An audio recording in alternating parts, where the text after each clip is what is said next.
Happy New Year. It's New Year's Day. What was that? Was that a shofar? That was like one of those like noisemakers that you would see on New Year's. That's not a Like noisemaker sound. Not yet. That was better. The first one was a straight up shofar. And if you don't know what it is, look it up. Let's get into it, Vito. Happy New Year. I'm Vito Calisi. That's Jonathan Barron. This is Future of Flushing, and this is the new year. This is going to be a very short episode.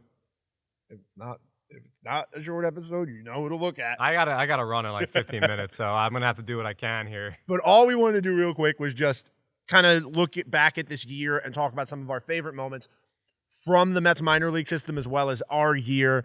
And John, I'm gonna let you go first. What is your favorite moment? Not your favorite, but like what's just one standout moment for this year for you? Well, this is kind of a draft almost in a way. We have a bunch of moments, memories, and I honestly didn't prep for this. You can't do anything with this guy without it being related to sports in some way, even a sports podcast. Even a sports podcast. All right, so I'm gonna give a cheesy one. The first Future of Flushing episode we did back in June, Vito and I had this idea to do this Mets minor league podcast around a year ago this time. There was a lot of work, a lot of decks, a lot of conversations that went into it. Eventually, we got off the ground, got ourselves a logo, got ourselves a stream, got ourselves a great listener base, and it's really great to look back. I was actually looking through the stream on podcast, the app, and just how many episodes we did. A lot. We did a lot of episodes because there was a lot to talk about from the Mets player development system. So that's my first one. I know there's more specific ones, but I'm just proud of what we did, honestly. That's your first pick in the draft? That's my first pick. My first pick of the draft is the birth of John's daughter. Oh, yeah. June 17th. So this came up a couple nights ago. That's how you draft guys, because you know what I'm going to do? Later on, I'm going to trade John the birth of his daughter for like 3 major moments in this season. This guy's got me pinned. He's got me by the draft assets. But I mean, not forget the birth of my daughter. But in terms of Future of Flushing, so my daughter was born on Saturday the 17th of June. The next night, we're in the recovery room. My wife is like trying to go to sleep at 7 p.m. I'm like, Shauna, we gotta keep the lights on because it's Sunday and we got to talk about Daniel Juarez's Invisible. So I did do an episode live from the hospital, but that just kind of goes into commitment to the craft. And this is a snake draft, so I'm gonna go again now. Go ahead. And I'm gonna pick the. I think I'm gonna go with the Rumble Ponies Playoff Push. I think watching the Rumble Ponies go for that playoff spot, because towards the end of the year, we were just hoping they'd come in second place to clinch that spot because they just needed that because of it was the Somerset Patriots who already won the first half. Correct. And then we got to watch the Rumble Ponies go on such a tear that they blew past second place. They actually took first place and got into the playoffs with ease. Look, it didn't end the way that we all wished it would, but it was just really incredible to watch that team come together. And there's another moment that really leads into that. That's technically another thing. So, John, if you want to pick that next because it's a smooth transition. I'm going to go with the trade deadline. That's what I was hoping for. Yeah, the trade deadline was a lot of fun, especially for this podcast in particular. Yeah. So much great talent acquired by the Mets at this time. It started with the David Robertson trade that happened during a rain delay that we found out when he was warming up and stopped warming up. Next thing you know, the Mets had acquired Marco Vargas and Ronald Hernandez. 2 very elite players. 2 of our biggest episodes. 2 of our biggest episodes for good reason. They both had incredible years in the Complex League for the Marlins.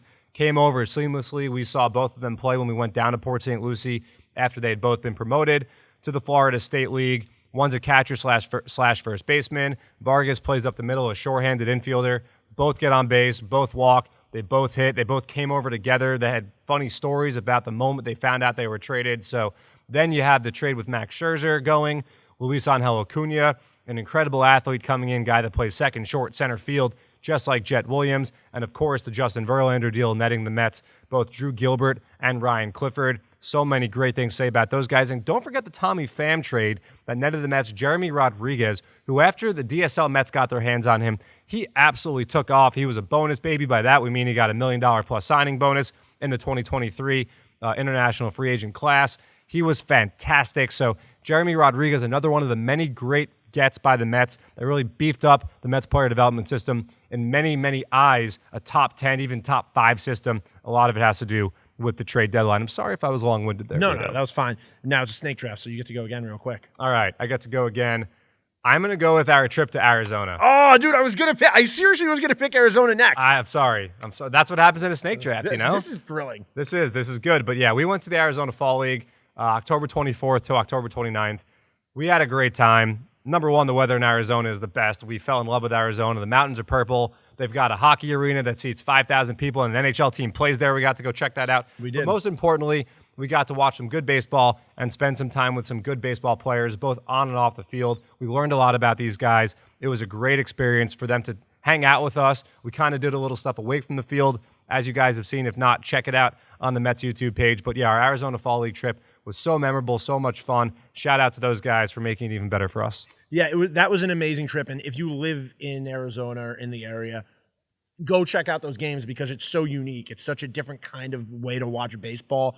And you're gonna see some of the future stars of the game. So just 100% go check out the Arizona Fall League. All right, so for my pick, I'm gonna go with that Tyler Stewart streak of not giving up anything more than 2 earned runs. 16 straight. 16 straight. That was just such a thrill to watch. John and I, as you know, we do this podcast every night, and it was so much fun to catch up every night and just talk throughout these guys' games because we would be pretty tuned in on the MLB TV app, just texting constantly about like, oh, Tyler looks good tonight, like we're keeping it up, and then it was fun to reflect on it each night.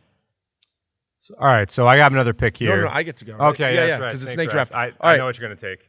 Do you? Yeah, go ahead. I'm going to pick Luke Voit. Okay, that's not what I was going to go okay, with. Luke Voit. Luke Voit showing up, batting with the sleeves off, was just one of the most fun. I know what you're going to pick now. Was one of the most fun moments. Okay, well, it was one of the most fun moments of the minor league season to the point that the Syracuse Mets even made a sleeveless Luke Voit jersey. We got to talk to some of the guys about that who were there for it, and they even said it was a blast to see. So that was just one of my favorite moments. Then he hit like a 430-foot home run that night to cap it off. All right, I'm going to go off the board here. I went AFL. Now I'm going PSL trip, which we did back in September, early September. Now this was really cool because this was a trip that we got to focus on a lot of the new draftees from the 2023 class.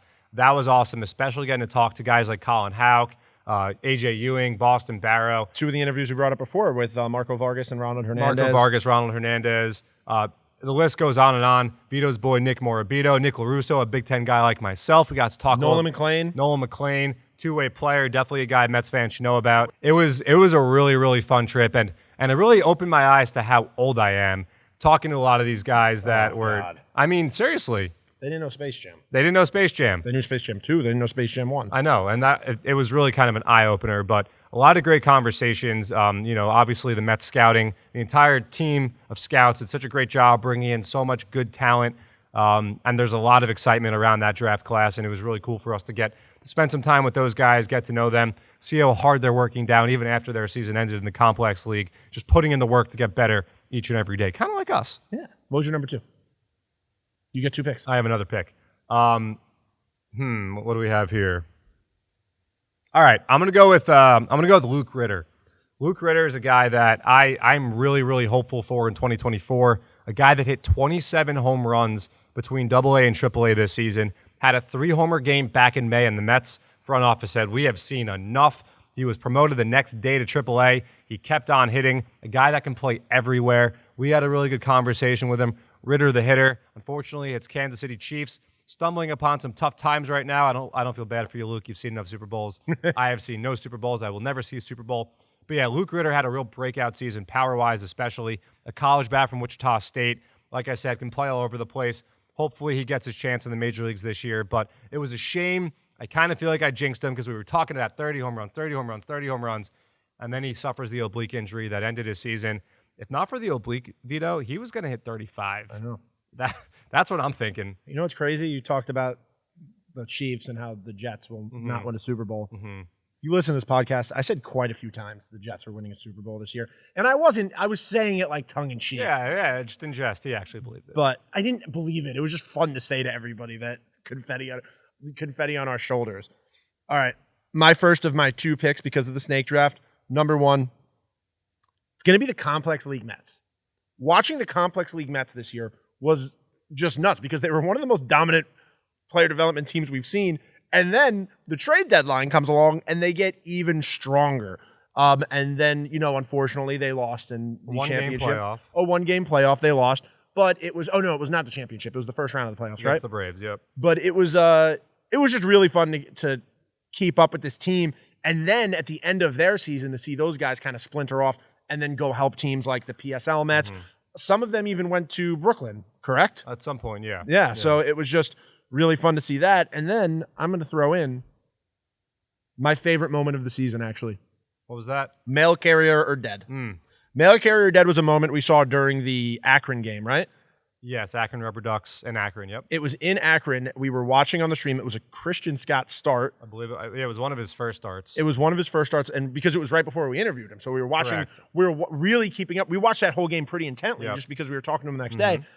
And one of the in-game features they had was a game called Mail Carrier or Dead, where they just showed pictures of mailmen or dead people and asked the audience to guess what it was.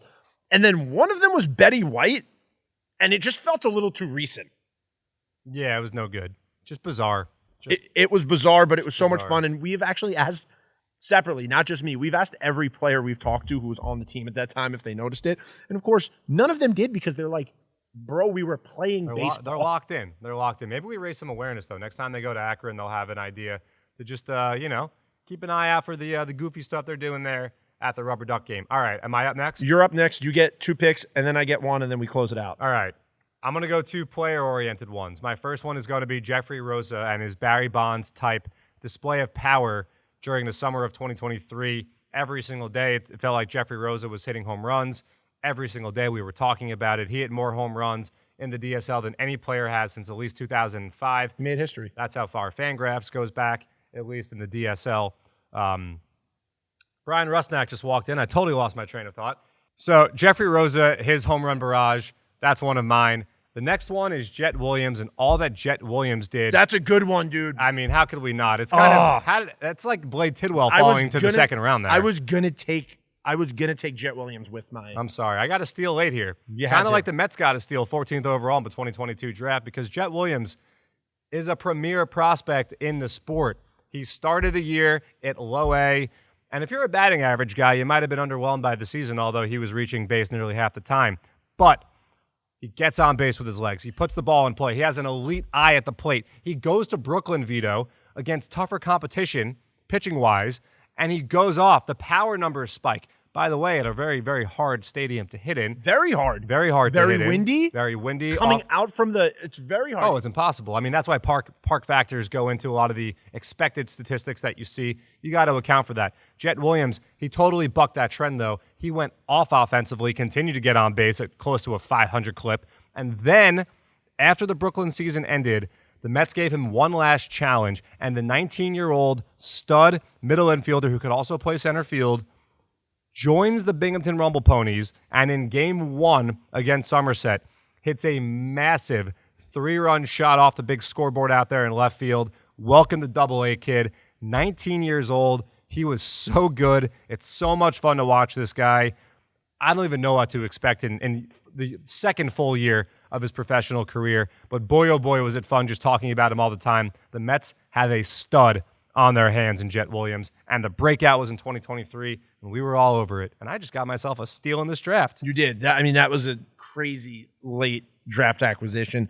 And before this podcast, I said to John, I was like, we definitely got to talk about how he's basically been on base half the time. And then John said 500. Yeah. And then he said exactly what I wanted to say because I said doesn't half sound better. Well, my favorite part about Jett Williams, by the way, my favorite Jett Williams moment from the whole season was one that Vito and I interacted with him. And we asked about the origin of his name, Jett, right? Yeah. And he told us how his parents came up with the name Jett because his dad wanted to just think of something that was going to be really cool for a PA announcer to say when he's stepping up to the plate.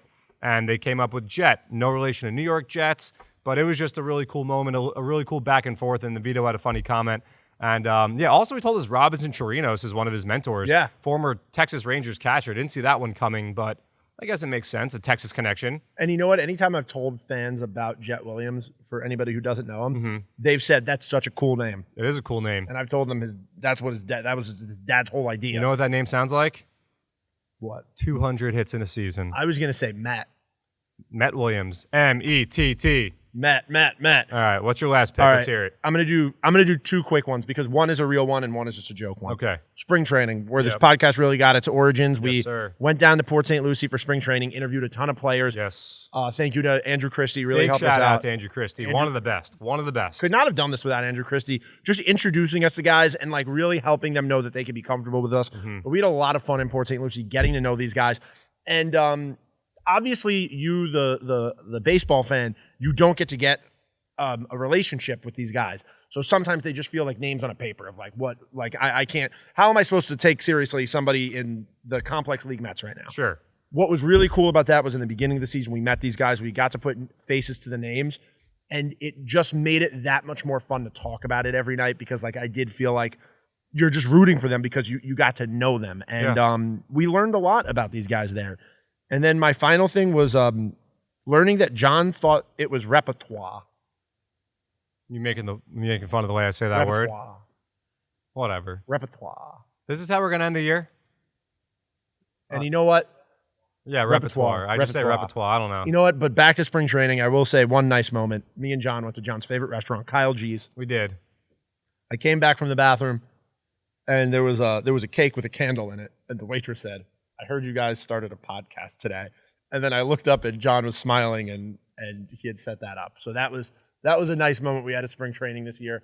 John, Happy New Year. Love you, buddy. Happy New Year. Love you too. Bigger and better in 2024. Let's go, Mets. The future of Flushing is bright. Stock music time, please.